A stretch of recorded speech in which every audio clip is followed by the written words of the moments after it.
আসসালামু আলাইকুম। আমার চ্যানেলে আপনাদের সকলকে স্বাগত।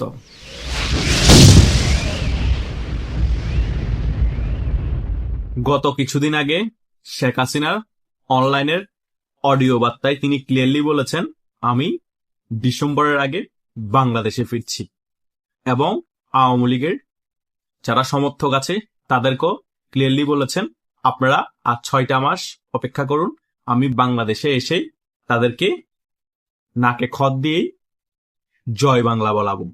এই সকল বিষয় নিয়ে যখন সারা বাংলাদেশের মিডিয়া তোলপাড় হয়ে আছে, ফেসবুক তোলপাড় হয়ে আছে, ইউটিউব তোলপাড় হয়ে আছে, তখনই আমার ইউটিউবের অনেক সাবস্ক্রাইবাররা আমাকে প্রশ্ন করছে, ভাইয়া আদৌ কি শেখ হাসিনা ডিসেম্বরের আগে বাংলাদেশে ফিরতে পারবে? ওই রকম পরিস্থিতি বাংলাদেশে কি বিরাজ করবে? তখন আপনি এই বিষয় নিয়ে একটি ক্লিয়ারলি আলোচনা করুন এবং আমাদের যত কনফিউশন আছে সকল কনফিউশন দূর করে দেন। প্রথমত আমাদের মনে করতে হবে, এখন যে এরকম পরিস্থিতি আছে, 6 মাস পরে কিন্তু বাংলাদেশের সেই পরিস্থিতি থাকবে না। থাকবে না বলতে আরো খারাপ অবস্থা হয়ে যাবে বাংলাদেশে। অলরেডি বাংলাদেশে প্রায় অফিসিয়ালি 400-র উপর হামের টিকা না পেয়ে শিশু বাচ্চা মারা যাওয়ার কারণে সারা বাংলাদেশের সাধারণ জনগণ ক্ষোভে ফুঁসে উঠেছে ডক্টর ইউনূস সরকারের উপর এবং এই সরকারেরও উপরে। এটা হচ্ছে সবচেয়ে গুরুত্বপূর্ণ একটি বিষয়। আর আনঅফিসিয়ালি জানা যাচ্ছে প্রায় 1200-র কাছাকাছি শিশু মারা গিয়েছে এবং 50,000-এর মতো আক্রান্ত হয়েছে। এটা কিন্তু একটা ভয়াবহ মহামারীতে রূপ নিচ্ছে। সো 6 মাস পরে এটা বাংলাদেশে কি পরিমাণ মহামারীতে রূপ নেয় সেটা হচ্ছে দেখার বিষয়। এবং এইচআইভি ভাইরাসও ছড়িয়ে যাচ্ছে সারা বাংলাদেশে। এটা জাস্ট একটা বিষয় দেখিয়েছি, এই বিষয় নিয়ে বাংলাদেশে কি পরিস্থিতি হতে পারে 6 মাস পরে।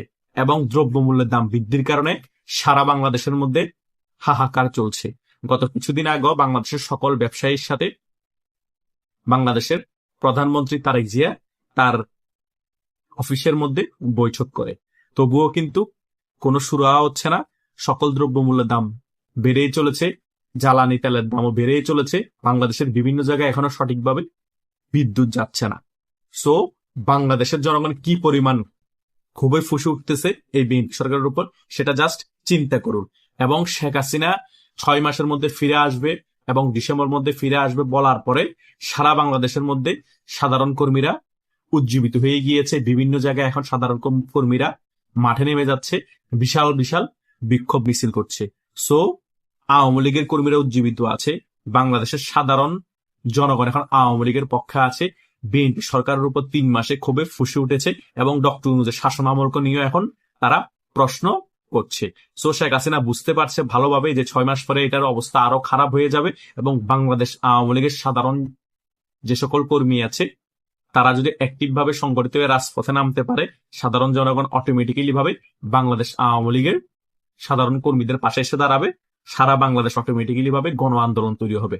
আর সেই গণ আন্দোলনের মাধ্যমে আমি ডিসেম্বরের আগে বাংলাদেশে ফিরে আসতে পারবো এবং আমাকে সম্পূর্ণরূপে সাহায্য সহযোগিতা করবে ভারতের বর্তমান মোদী সরকার। এবং পশ্চিমবঙ্গের যে নতুন সরকার এসেছে বিজেপি, তারাও কিন্তু যতটুকু সাহায্য সহযোগিতা করার শেখ হাসিনা যাতে ডিসেম্বরের ভিতর সহি সালামত বাংলাদেশে ফেরার জন্য সেটাও তারা করবে। এখন তো বলেছি বাংলাদেশে ফেরার ব্যাপারে যে কি কারণে ফেরার সম্ভাবনা আছে। এখন আপনাদেরকে নেগেটিভ দিকটাও বলে দেওয়া প্রয়োজন, কারণ আপনারা যাতে কোনো বিষয়ে কনফিউশন না থাকে। নেগেটিভ দিক হচ্ছে বিএনপি জামাতও কিন্তু আওয়ামী লীগের রাজনীতিতে ফিরে আসা এবং শেখ হাসিনা ডিসেম্বরের আগে যাতে ফিরে না আসতে পারে সেদিকেও কিন্তু তারা খেয়াল রাখবে। কারণ তারা শেখ হাসিনার এই বক্তব্যটাকে খুব নর্মাল হিসেবে নিবে না এবং নিচ্ছেও না। শেখ হাসিনা যাতে বাংলাদেশে কোনোভাবে ফিরতে না পারে সেই বিষয় নিয়ে অলরেডি তাদের আলাপ আলোচনা শুরু হয়ে গিয়েছে, তদারকি শুরু হয়ে গিয়েছে।